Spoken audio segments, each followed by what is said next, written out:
Hello, everyone. My name is Gabriel Ellis. Welcome back to my podcast and my conversations about deep psychology and also partially the philosophy of psychology. The purpose of that is that I want to base your understanding of psychology on more fundamental levels so that you have a broader understanding, can apply it to more situations and to your self-understanding. And to that end, today I want to discuss the relationship between Hegel's philosophy, psychosomatics and psychosomatic symptoms, and the meanings of feelings in general. I would say that it's fair that people constantly struggle with feelings. We can see it in children, we can see it in adults. Children, especially, they are extremely emotionally oriented, for better or worse. There are good aspects there are bad aspects in it. Good is that the directness and the immediate manner that people are in when they are strongly emotional, they can create a feeling of a sense of floating, a sense of drifting. And such an undifferentiated state of mind that is emotional or a little bit of a trance, for example, when we relax, such states of mind that are undifferentiated, they feel holistic, we feel more as one. And also these states, they are quite easy on the mental processor, as I call it, by which I mean that what we experience as burdensome, as exhausting, which is the detail-oriented, problem-solving, differentiated state of mind, that is in stark contrast to this more emotional, more holistic state of mind. So often enough, we prefer that holistic state of mind, which is almost synonymous with relaxation, feeling good. Obviously, we don't want to feel bad, but the good feelings, at least, they put us in such a easy state of mind with things go on their own. There is a flow. So this is the box where we clearly see the advantages of being in a strong emotional state. Now, on the other hand, we have also negative, bad aspects of being strongly emotional. One, for sure, is when we chronically have to experience negative feelings for whatever reason, be it external reasons, be it internal reasons, the way that we see ourselves, for example, self-worth, or when we are constantly under economic distress, when we are separated from loved ones. These are external factors that can make us feel bad on a more constant, chronic level. Another problem of feelings is that they keep us stuck in a private world. They create some sort of a bubble that we can be easily stuck in. And what this bubble does is it isolates us from the outside world. And others, when they want to pierce through that bubble, when they want to get through to us, we first have to make them understand how and why we feel. So we have to do some explaining, or they have to do the basic practice of empathy before we can again connect. But the tendency of strong emotional states is that they separate us from our immediate outside world. Yet another problem is the sense of helplessness when we are overwhelmed with strong feelings. And it raises the question, when I'm exposed to, of course, when we have positive feelings, the problem doesn't come up. We usually enjoy them. When we have negative feelings, though, then the question comes up, what do I do with those feelings? When they are unpleasant, when they are inappropriate, when they are exaggerated, when they are incomprehensible for myself or others, what do I do with it? It's something like that comes from within and sometimes leaves me baffled and clueless. So I hope that I could show you that I'm not biased against feelings in any way. There are just good and bad aspects to it. There are, because it raises the question, because it's a little bit of an alien aspect of us, something that we have to deal with, something that we have to learn to deal with. They have been establishing kind of two cults around the treatment of feelings with oneself, and of course with many shades of gray in between. One is kind of a cult of feeling, people who say that feelings makes them alive, feel alive, that this is what life is worth living for. When we identify strongly with feelings, say, I am my feelings, basically. What else am I? I need to give feelings a big space within myself. Uh, this is the people. These are the people who honor, worship feelings. They try to find methods to constantly feel good, and to such establish, an important part of their daily experience in the emotional realm.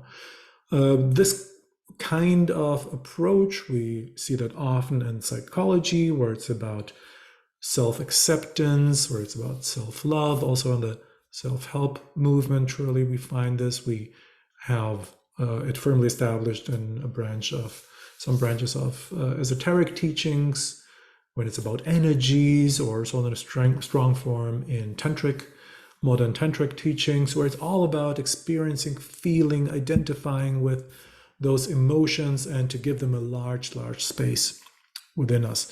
On the other hand, at the other end of the spectrum, we have some sort of a cult of self-control and resilience.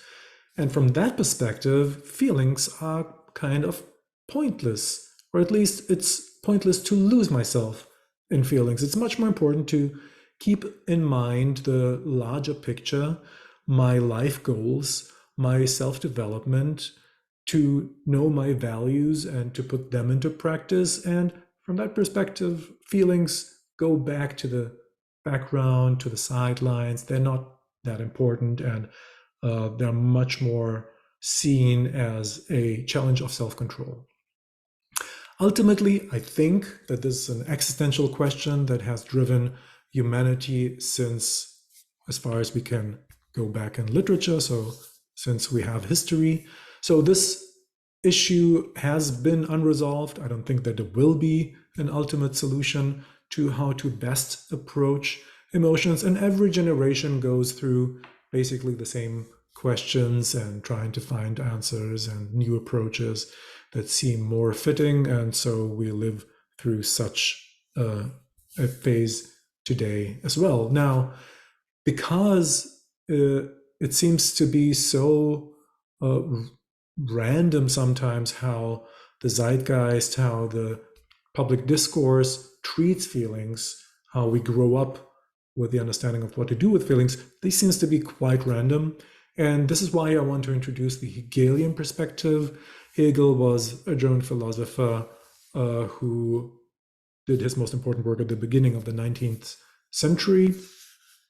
And he was famous for building a whole unified system of philosophy. So it was very important for him to describe the development of the spirit. I will describe that a little bit more, and to give each phenomena of the spirit and the mind and the psyche its own place. So he had a map, and he put a lot of effort in clearly locating where certain aspects of the mind are. And this is very different from what we do, even from what psychologists do. Psychologists usually have an understanding that feelings are super important. Feelings affect our way of thinking, our convictions, our actions. So that is clear, and this is partly a foundation for modern psychotherapy as well. But where those mental phenomena are located, this is a matter of the philosophy of psychology.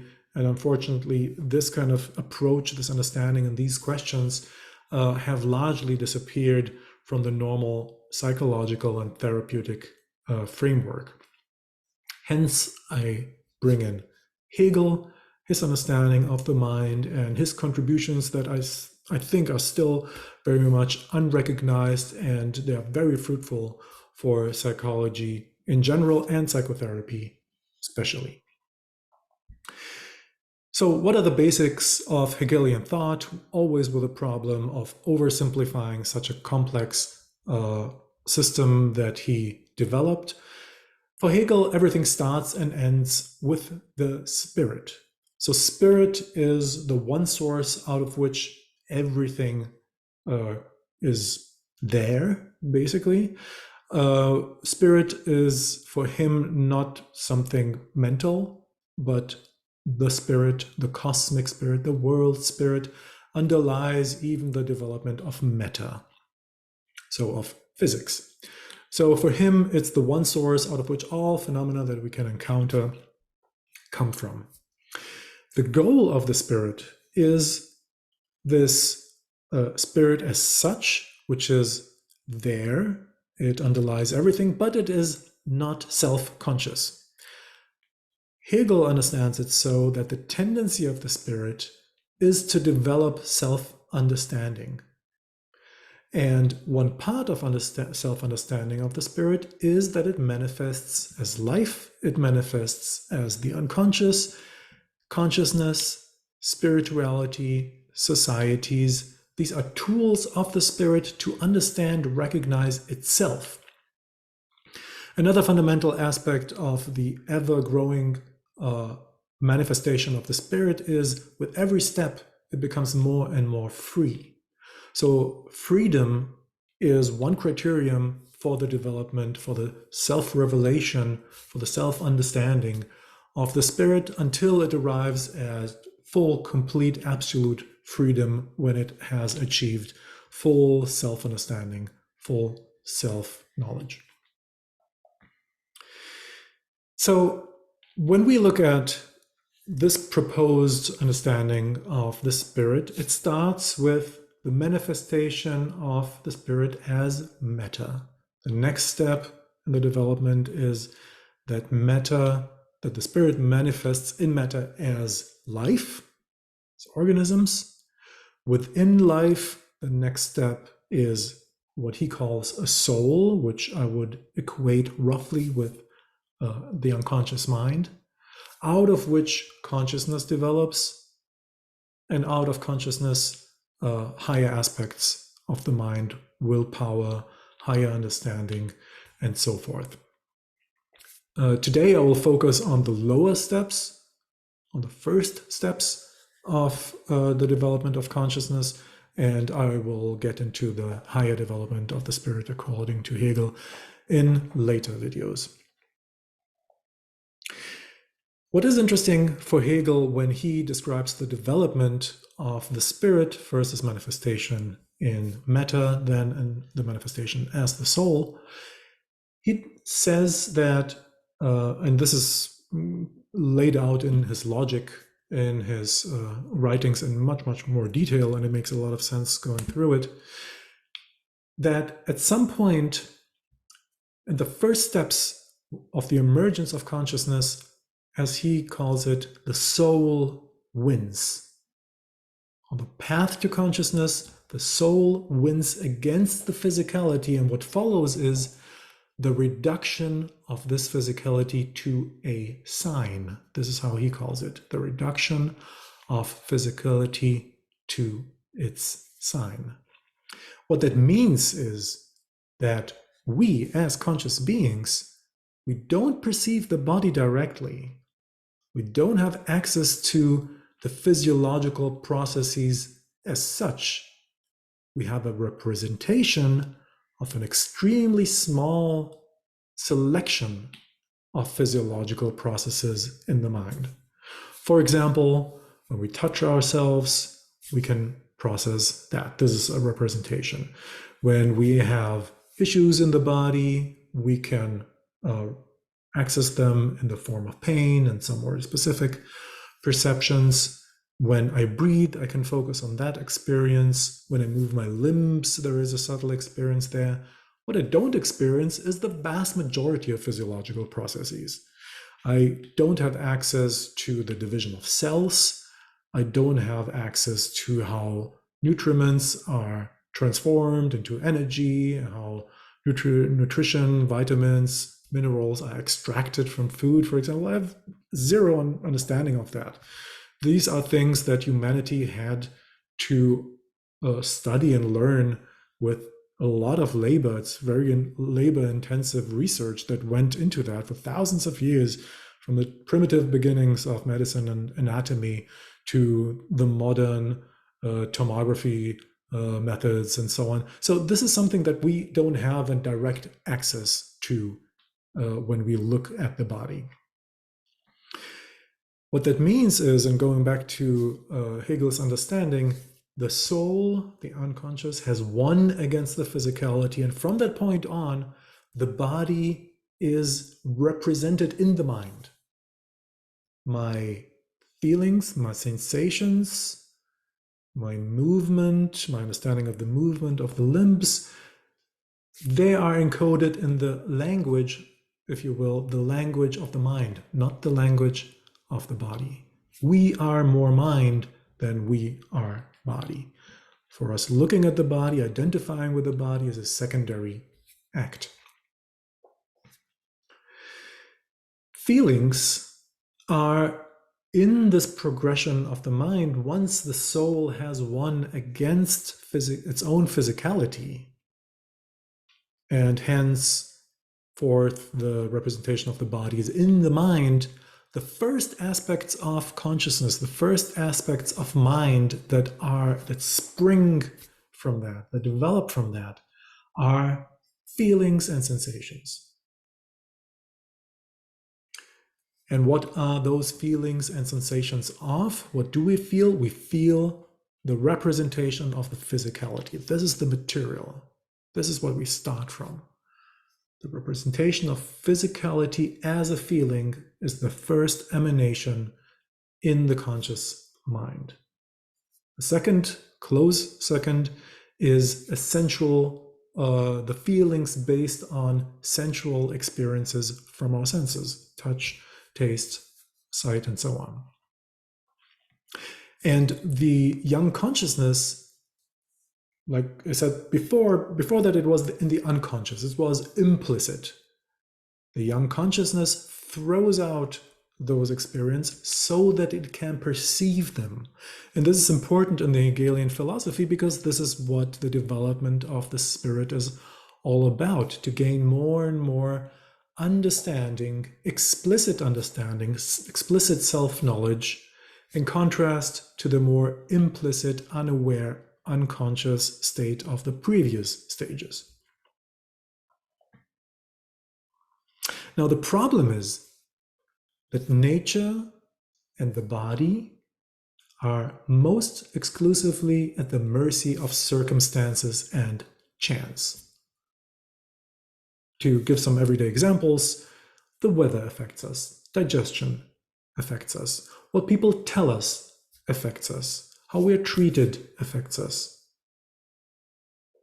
how long we stay awake during the day affects us. These are all external factors, these are all circumstantial, and feelings are usually a marriage of those external circumstances and our processing within. Feelings are an outcome of that.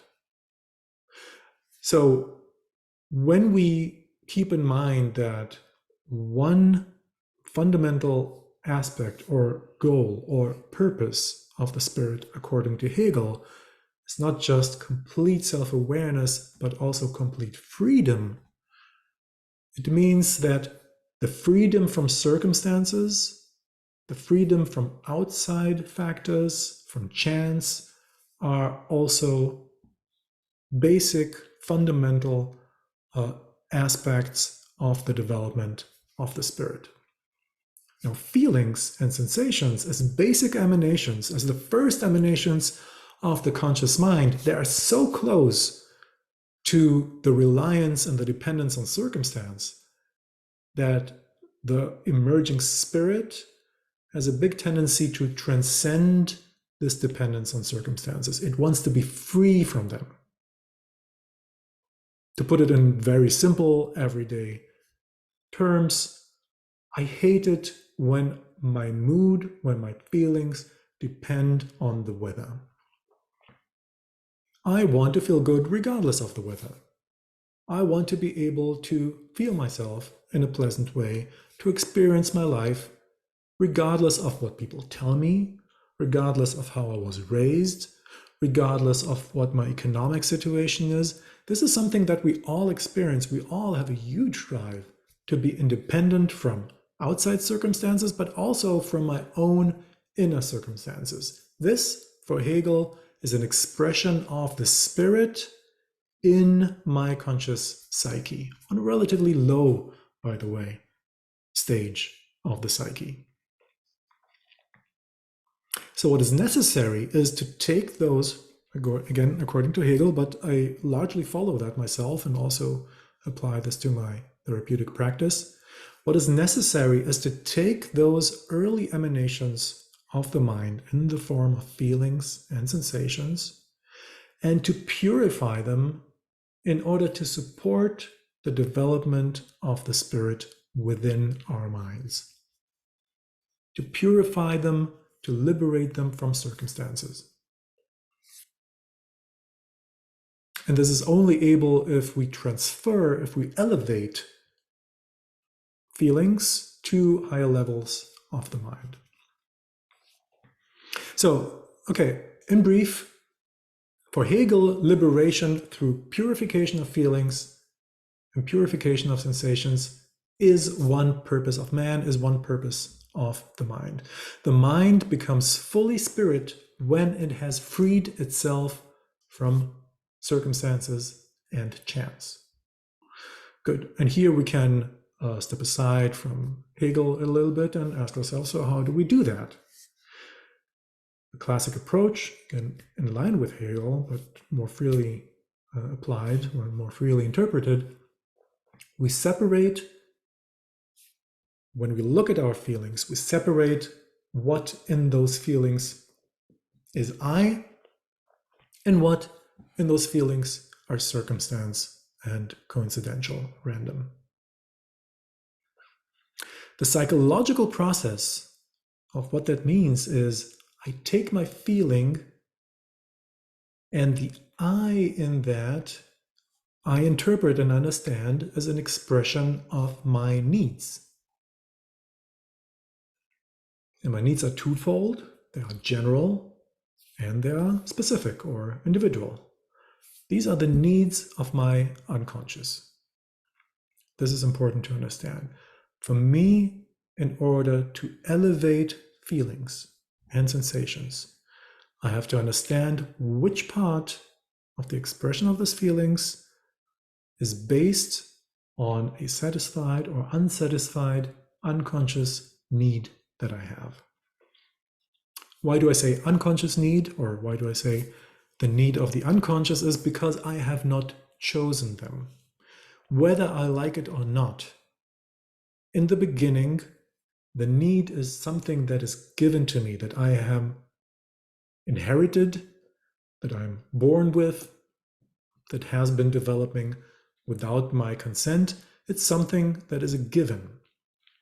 My need for recognition, my need for food, my need for shelter. As babies, kids, teenagers, none of that I have chosen consciously after deliberation. It's something that is part of my system, part of my setup, my mental setup. So this is something very general. I understand, okay, generally I'm seeking love, seeking power, shelter, influence, recognition. And why is it general? Because basically all humans want that. Maybe even most animals want that to some extent. This is general. So when I analyze a situation, why do I feel uncomfortable right now? Or if you will, even analyzing a positive feeling, why do I feel elated right now? I can trace it back to a general aspect because I got recognition from that person. I got recognition. That's the general aspect. And there is the specific aspect of I got a very specific recognition with these words. I loved these words in the recognition. I loved it from that person. This is something that is very specific to me. This is a fingerprint of needs. Other people got the same recognition, maybe the same words from the same person, and they didn't feel the elation. So there's a general aspect there, and there is a specific aspect there. And this is what helps me to understand myself. And again, with Hegel, by understanding myself, I support the progression of the spirit from the most basic, unconscious, childish, immature to more elevated, progressive, mature levels. The first level of liberation here, liberation not in a spiritual sense, but in the sense of liberating feelings in the progression of the spirit. The first level of liberation is the ability to recognize which needs are me and how they are fulfilled in the current moment. Again, on the level of general needs and specific needs. The ability to recognize my needs in the feelings that I'm currently feeling. Another aspect of the first level of liberation is not just to recognize it, but to articulate it, that I can put it in words. By putting it in words, I can use it as a tool for the further progress. That is more fundamental, but I can also understand it better myself if I can put it in words. I feel sorry, I feel sad right now because you said something and that triggered that in me and that brought me back to that moment. So I'm laying out the map of how the mechanism of trigger and resulting feeling, emotion function. This is what I can do by the ability to articulate. I can tell it to you, and I can also tell it to myself when I write my diary entry, when I have my thoughts, when I take a walk. So we have the ability for recognition, we have the articulation, and the third aspect of the first level of liberation is the ability to implement my needs. This is one package: recognition, articulation, and implementation. Why is that one package? Because only with a proper implementation and satisfaction of my need, I have signaled to the unconscious that I understand what it wants. And based on that, based on the understanding and the implementation of the need of the unconscious, my unconscious gratifies me with good feelings. That's why it's a package. In my clinical practice, I often come to this understanding, and what I tell people is that the first step is really the recognition. The most important step is the recognition of the need. The recognition often comes in the shape of articulation, so that comes almost automatically. And whether or not I implement those needs, this is again dependent on circumstances. I cannot always and immediately implement a satisfaction of my need, but recognizing it, articulating it, signals to the unconscious that I have understood what it wants, I have understood the importance of it, and I'm waiting for the right opportunity to implement it when it occurs. This is the first level of liberating the feelings. The second level of liberating feelings is the ability to recognize the needs, again, but now not being dependent to implement them. And as you can see, in the first level of liberation, when I'm more or less dependent on the implementation of satisfying my needs in order to be gratified by the unconscious, there is a dependence there. And there is a dependence on circumstances there. Like I said, I cannot immediately and always satisfy my needs. And this is, if you look at any child, they suffer greatly from that, and even adults do. It is a more liberating ability to recognize the needs, and thus to signal to the unconscious that I have understood what it wants, and to be able to choose which needs and when, or if at all, to satisfy them. Then I'm more independent from circumstances. I'm more free in choosing what I want to do. And thus, this is a further step on the development, in the development of the spirit towards a full self-understanding, be complete freedom. So it's a purely Hegelian perspective. The way to get there to the first level of liberation, to the second level of liberation, this I have discussed in previous episodes to a certain extent. I will discuss in other episodes. This is complex, so I will not focus on that now.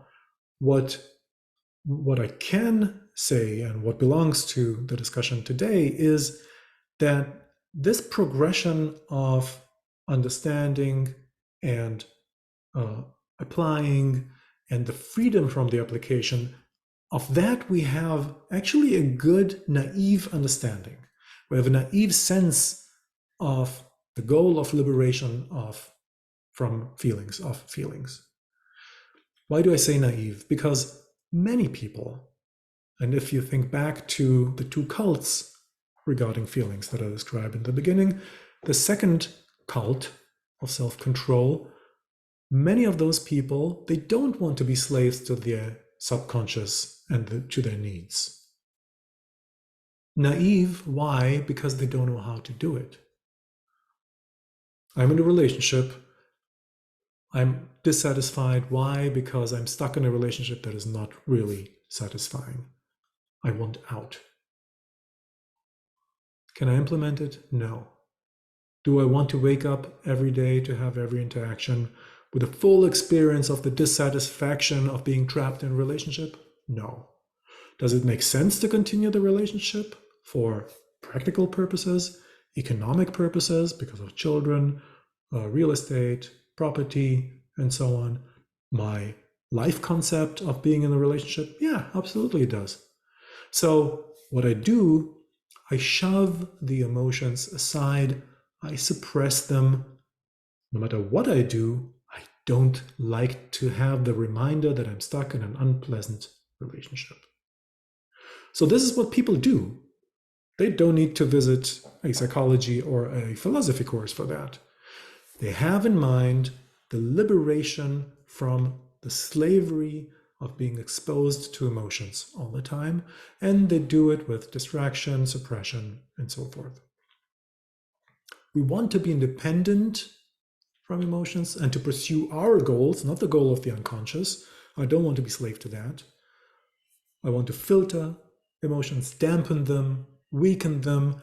Feelings are supposed to be under my control, under my conscious willpower, not the unconscious.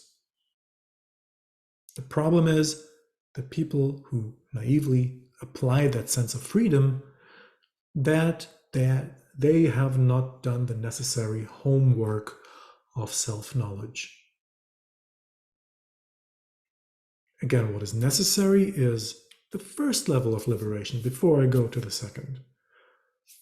Understanding and acknowledgement leading to the articulation of the feelings, leading to the implementation of the feelings. I need to do that.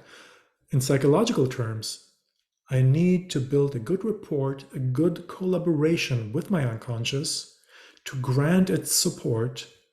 And from that basis, I slowly approach the second level of liberation from feelings, which allows me more degrees of freedom of how to deal with situations and the feelings that spring from that. But if I have not done my homework, the development of the mind necessarily stalls and is stuck.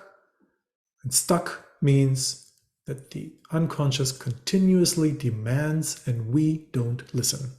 This is where we get stuck. But we also get stuck when we develop a fetish for feelings and we want them to appear all the time, to guide us all the time.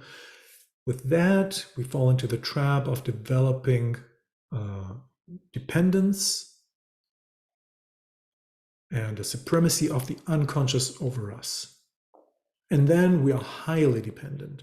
We are slaves, and as I said in the beginning, we create a bubble around us that is difficult to pierce by people who have to deal with us, work with us, live with us, have relationships with us, family members, we become incomprehensible to them because we are driven by a slavery to our own very individual unconscious.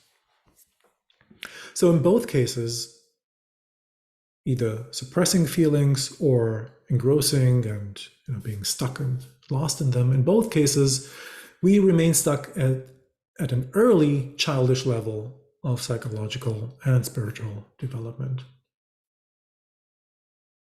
A result of this stuckness at a childish level is that the organism produces either a lot of dissatisfaction or disorientation. We feel lost or we feel unhappy by either giving too little attention to feelings or too much, or improper attention to feelings. Now there's a link to psychosomatic symptoms. How is that? When we disregard our needs too much, the mind can remain at the level of just gives us feelings of disorientation and dissatisfaction.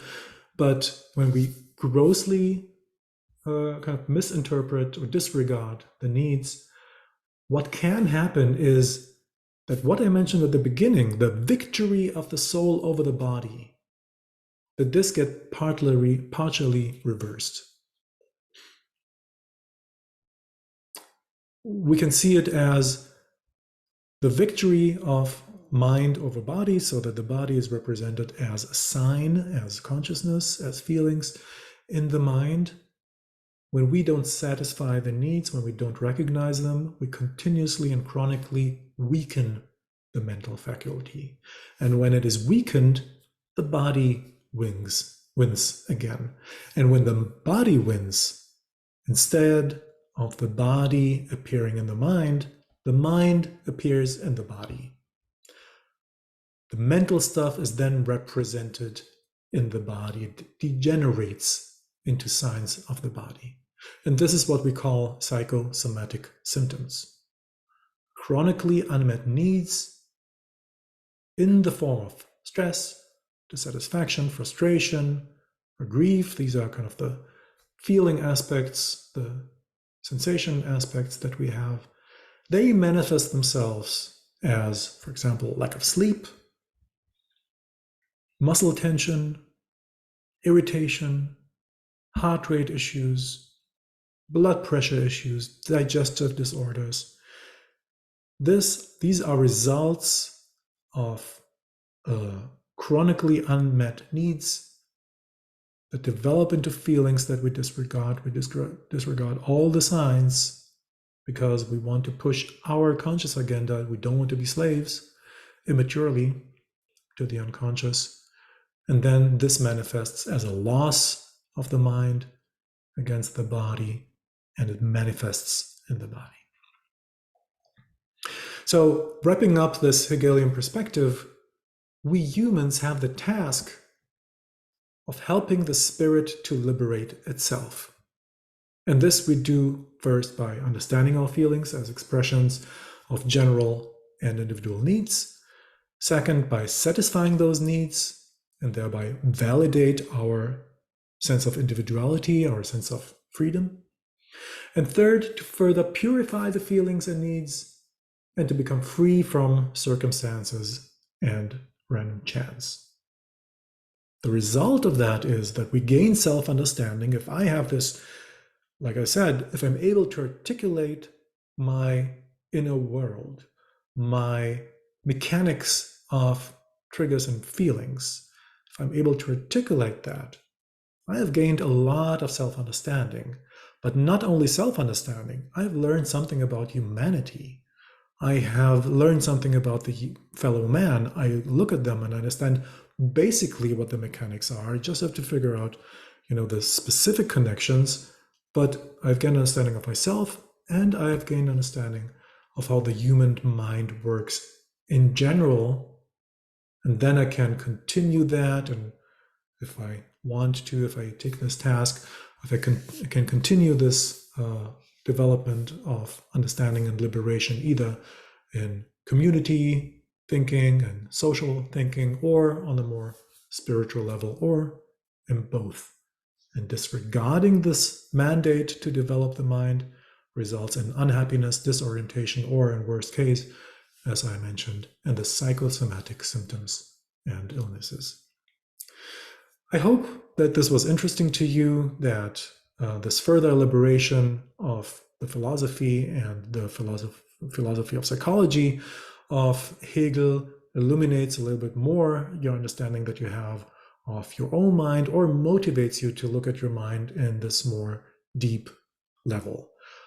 Stay tuned, and for the episodes, I will highlight more aspects of Hegelian thought in psychology and its application, and I hope to see you again soon.